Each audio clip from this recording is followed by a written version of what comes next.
Praise the Lord കൂട്ടുകാരെ, സ്വർഗമാകുന്ന തോട്ടത്തിലെ ചെടികളാണ് നമ്മളെന്ന് നമുക്ക് ഓർക്കാം.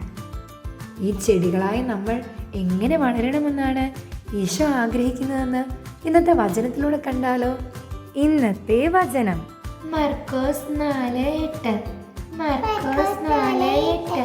ശേഷിച്ച വിത്തുകൾ നല്ല മണ്ണിൽ പതിച്ചു. ശേഷിച്ച വിത്തുകൾ നല്ല മണ്ണിൽ പതിച്ചു. അവ തഴച്ചു വളർന്ന് 30 മേനിയും, അവ തഴച്ചു വളർന്ന് 30 മേനിയും, 60 മേനിയും, 60 മേനിയും, 100 മേനിയും, 100 മേനിയും ഫലം വിളയിച്ചു. ഫലം വിളയിച്ചു. ഇന്നത്തെ സൽപ്രവൃത്തി. ഇന്നത്തെ നമ്മുടെ വിശുദ്ധ കുർബാന സ്വീകരണം കുഞ്ഞുണ്ണീശയ്ക്ക് നല്ല കുഞ്ഞു പുതുപ്പ് സമ്മാനമായി നൽകുന്നതിന് കാഴ്ചവെക്കാം.